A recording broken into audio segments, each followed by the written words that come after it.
喺2月8號，見到前特首兼全國政協副主席梁振英689又喺度吹咩共享基金會，話要喺一帶一路宣揚中國人嘅大愛同埋善意。聽到即刻諗起鄧麗君嗰首《月亮代表我的心》，到底呢一份愛有幾深呢？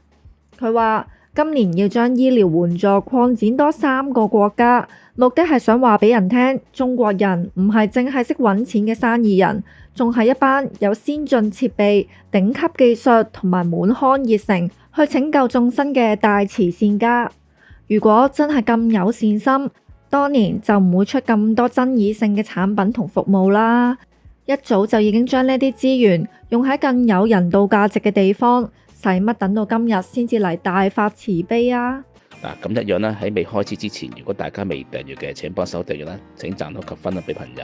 如果有時間嘅話，請幫我手睇晒啲廣告，多謝大家。689話，香港喺國際新形勢之下，最重要嘅任務就係貢獻中國人嘅善意。佢仲好似玩緊現實版大富翁咁，細數老撾、柬埔寨、塞內加爾同洪都拉斯，足跡遍佈4大洲。不過今次唔係買地收租，而係去送暖。佢強調民間組織係要做公益，因為一帶一路喺好多國家嘅心目中，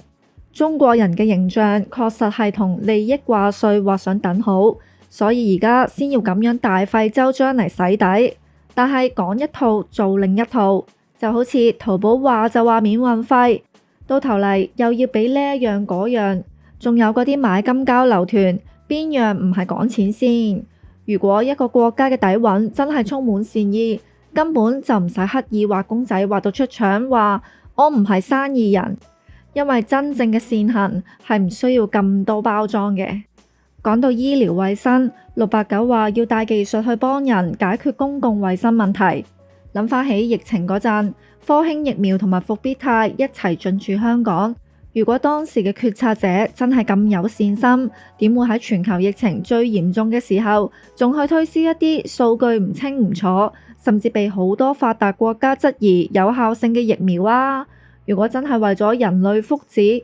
點解唔係第一時間將最透明、最有效嘅技術無私分享，而係喺度玩政治角力，甚至將疫苗當成係外交籌碼？當年自己國民嘅健康都好似有種實驗心態嘅時候，而家突然變咗救世主去老撾或者布吉提大發慈悲，呢一種對外慷慨、對內求其嘅邏輯，令人睇到一頭霧水。唔通係佢哋嘅眼中，遠方嘅朋友係命，自己家屬就係數據？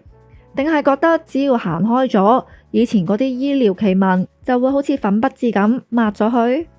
再講，國際上一直有好多關於某國非法醫療貿易嘅傳聞。如果一個體系真係咁尊重生命，理應係會痛恨所有涉及人體器官或者不人道醫療程序嘅行為，仲會用最嚴厲嘅法律去杜絕。但事實上，我哋見到嘅係一啲令人費解嘅沉默，或者係一啲避重就輕嘅回應。如果你真係想去幫助發展中國家改善醫療環境，最先要做嘅唔係帶部機過去剪彩，而係要話俾全世界聽，你點尊重每一條人命嘅尊嚴。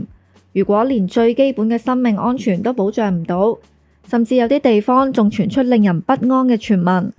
咁你而家帶住啲設備過去，到底係救人定係去攞零件，就真係得天知地知啦。最令人心寒係呢一啲所謂嘅善意係帶利息嘅，喺地緣政治嘅棋盤上面，醫療物資好多時都係一種債務。今日送你一部儀器，聽日可能就要你喺國際投票上企啱邊，或者交出資源開採權。呢一種以大愛為名嘅軟實力，本質上其實係一種更精緻嘅利益交換。如果真係想行善，點解唔係透過世衛或者國際紅十字會等嘅具有公信力嘅平台，而係要自己開個共享基金會嚟搞個人表演？呢一種小圈子慈善，聽落更加似係想避開國際監管，喺陽光照唔到嘅地方搞啲唔知咩出嚟。689仲話，香港應該利用歷史同文化優勢去結交朋友，搞咩文化、藝術、體育交流。聽落真係好似滲透式營銷咁。而最諷刺嘅係，佢哋口中所謂嘅香港優勢，其實係想透支香港剩低嗰少少嘅國際信用，幫呢一啲爭議性行為去洗白。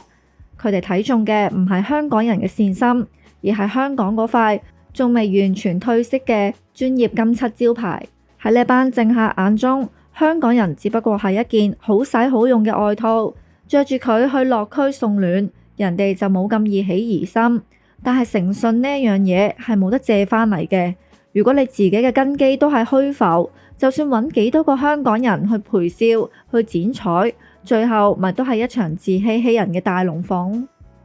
試下從一個東帝汶或者阿魯阿圖嘅普通人民角度去諗，當一班人帶住一大堆寫簡體字嘅醫療設備去到你面前，話要幫你解決白內障或者其他病，你第一時間係覺得感激，定係會諗起呢一班人背後嗰套複雜嘅商業同政治邏輯？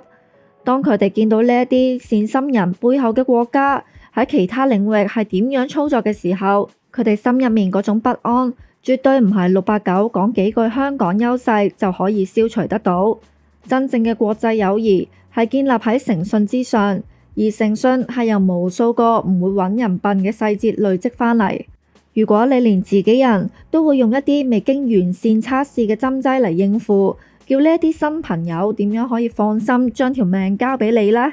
或者689似乎覺得香港最適合做白手套，因為香港人識英文，有國際視野，有文化優勢。直接啲講就係將香港人當係工具人啦。如果一個人連真話都唔敢講，佢嘅善意又有幾多成係真呢？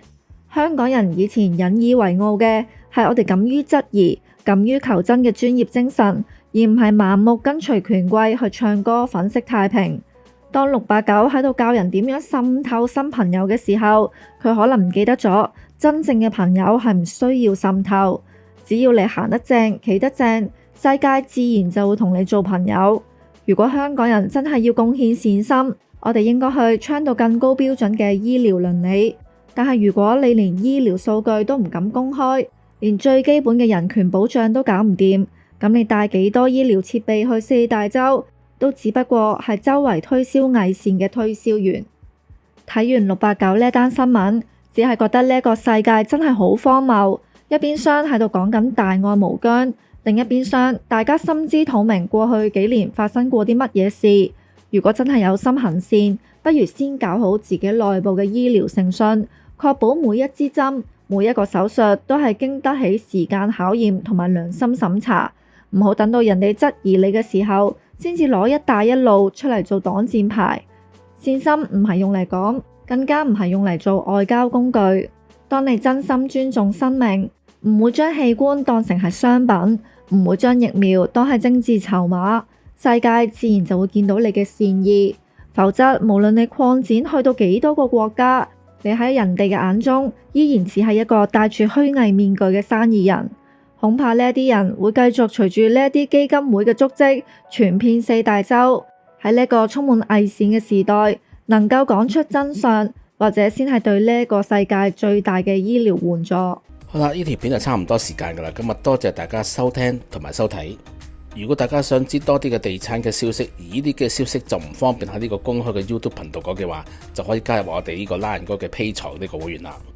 多謝大家嘅支持，拜拜。